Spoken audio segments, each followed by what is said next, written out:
uh, these gameplay mechanics for that require Connect into some games, like Mass Effect, for example. They were talking about how Mass Effect 3 is going to have basically voice commands to tell your teammates to do things, to go into cover and to move there or to attack this position or anything like that, which is an interesting idea in theory. Oh, not enough manpower, really. Which is an interesting idea in theory, but the problem comes down to the fact that the mechanics aren't really built for that kind of thing. Like, if you've played Mass Effect, you know exactly what I'm talking about. The squad commands and the AI, the AI commands are absolutely piss poor. Like, and that's from a guy who thinks that the Mass Effect series is probably the best running series in the current generation of gaming. It's so bad. It's just a bad idea. Here comes the tanks. Great. And I have nothing prepared for them. Fantastic.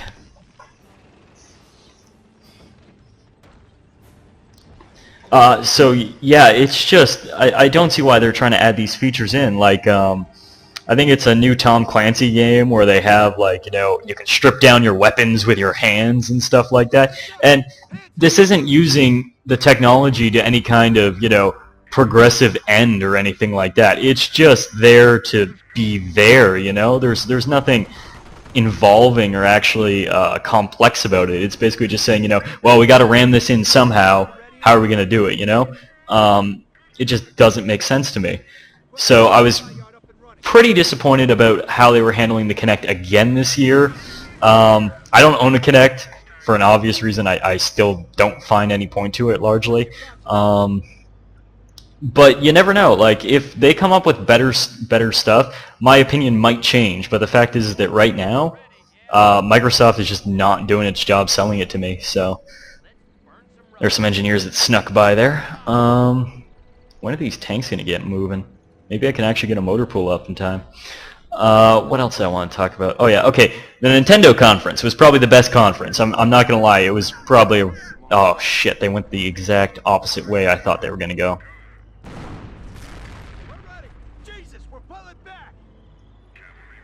Hang on. Got to focus on this battle.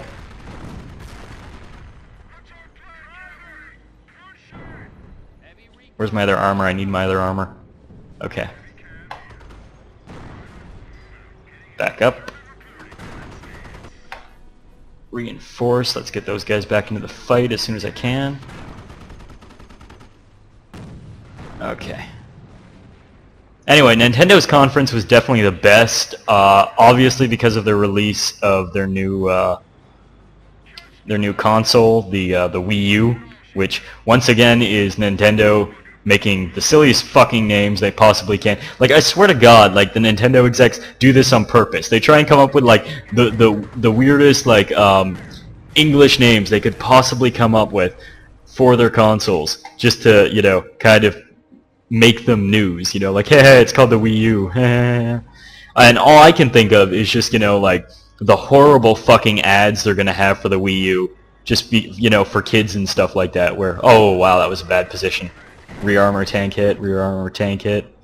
But I'm imagining the Wii U ads already right now, where, basically there's a kid, and maybe the Wii, the Wii guys, the two guys in suits that always showed up in the Wii ads, maybe those guys would show up or something like that, and it's just gonna basically have that constant, you know how, like, the sound an ambulance makes, the wee-oo, wee-oo, wee-oo? That is exactly the marketing campaign they're gonna go for. I guarantee it. You're just gonna have a bunch of fucking kids, or the weed guys basically say, saying wee-oo, wee-oo, wee-oo constantly. It's gonna drive me fucking nuts. This is why I don't own a television. And that's basically my only complaint about the Wii U. It's got some interesting mechanics in it. My whole concern is how they're going to handle it, because for me, the Wii U is going to make or break itself. But to be honest, it will still succeed just because... what the hell? Come on. Build that. There we go. It will succeed just because they do have a pre-existing market in stuff like, Nintendo basically runs off of nostalgia and children's games and stuff like that, and that's completely fine. I have no issues with that whatsoever. But if they really want to succeed with this console in every single aspect, they want it to be a groundbreaking, technical achievement. They want it to be a interesting, they want it to be something that anyone can enjoy. Then they really have to hope and pray that third-party developers get into it and are actually able to use the technology well. And that kind of is the case, because you're already getting you're already getting game companies saying that they're going to release their games for the Wii U. I think it was I'm gonna throw up some barbed wire here just so these guys fuck off for once. I think it was the new Aliens game that was like the first game that announced that it was going to be on the Wii U, and Ubisoft started coming out with a bunch of games that were coming out on the Wii U too. I didn't watch Ubisoft's press conference, but I've heard these things. So apparently, it seems like they're actually going to get a fair amount of third-party support, which is good. I don't know how that's going to turn out in the long run. Like, it all depends on how they build these games up and how they use the technology of the Wii U with the screen and the controller and stuff like that.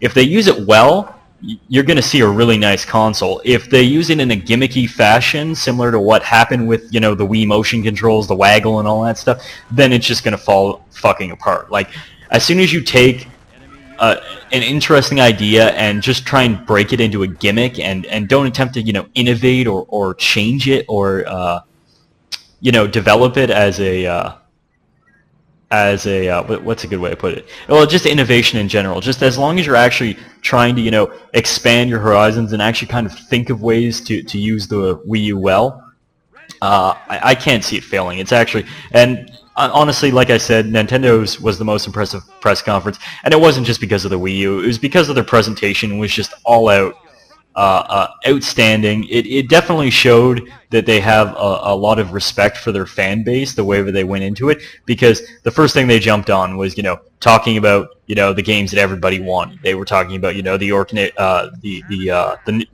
Zelda remake for the 3DS. That's what it was, right? And stuff like that. They're constantly talking about stuff that their fans want to hear. When you look at something like Microsoft, I understand that that E3 is not meant to be like a fan show or anything like that. It's a consumer show. It's designed to show consumers what they can expect in the new year, right? But even when comparing it to something like Microsoft managed to make its press conference horribly, horribly dull, just because of the clutter of stuff like of the Kinect and just the kid focus and all that stuff.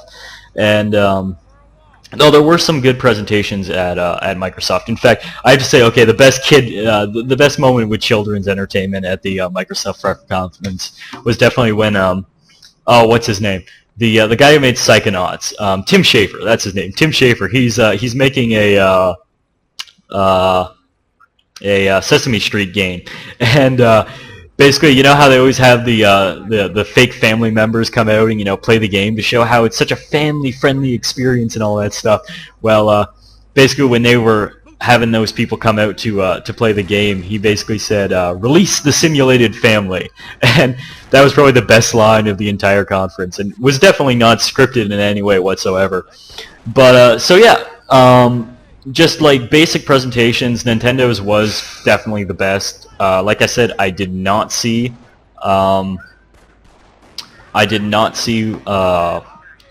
Gotta quit losing my train of thought. I did not see Sony's, but I probably guessing that it wouldn't have impressed me that much. Just because, like, it's not something that really appeals to me, Other than that, these tanks take so long to fucking repair. Here we go. That'll make it easier.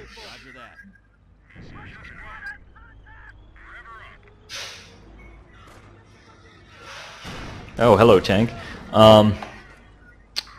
So yeah, Nintendo had the best conference. There were a couple of games that definitely appealed to me that I wanted to talk about too. and they showed up at these press conferences too. Like one thing, Tomb Raider showed up at the Tomb Raider remake showed up at the Microsoft conference, and I was actually really impressed by the Tomb Raider demo that they had going on there. It was it looked like a completely different game from what the older Tomb Raiders were. They're going for that gritty, dark kind of revamp style, which, to be honest, works sometimes and other times doesn't. But it's really interesting seeing where they're taking it, just because like you're not, oh, for fuck's sakes, again, seriously. You're not playing a badass in this game by any means. I mean, I think that they're definitely trying to go for that angle, that you're not playing any kind of super soldier. You're just playing a person who's stuck basically on this island and has no way of just basically has to survive. And I really like that aspect, and I think that's what the whoa, hey, you better retreat. And I think that's what the appeal of the game is for me so far, is just this notion, this focus on survival as opposed to, you know, just run and gun or puzzles or anything like that. Though it did seem to have some puzzles in it, but I honestly don't think they're going to be that big of a focus of the game. For fuck's sakes, engineers, I really hate you guys so much. Let's get these guys in as backup. Oh, for fuck's sakes, more mines.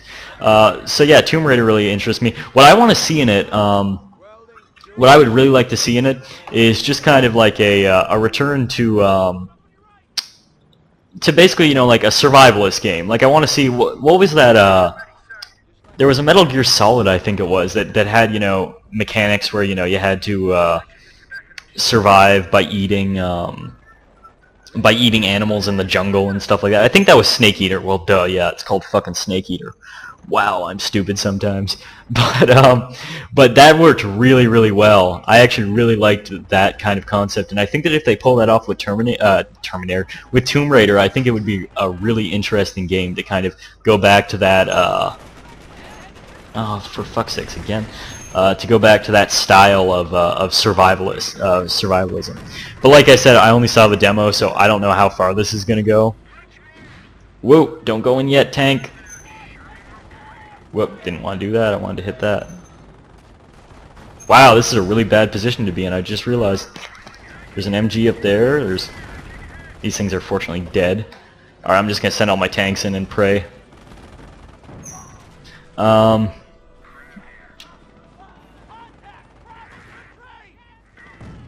Get over there, G guys. I'm obviously playing terrible just because I'm fucking ignoring the game while I talk. What else was there? Oh, Prey 2. Prey 2 came out of fucking nowhere. I remember playing Prey years and years and years ago. For those of you who don't know what it is, it was this game that was in like development for 8 years or something like that and randomly came out.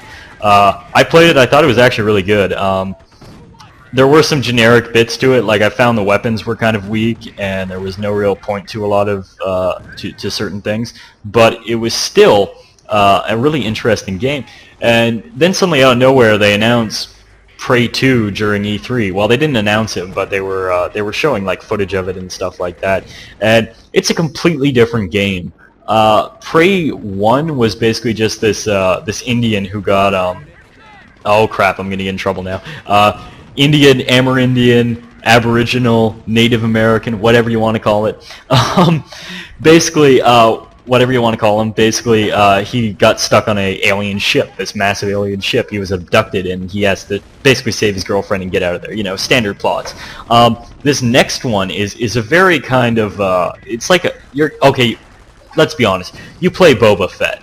You're basically playing Boba Fett. You're a bounty hunter on an alien planet, which looks a lot like Blade Runner.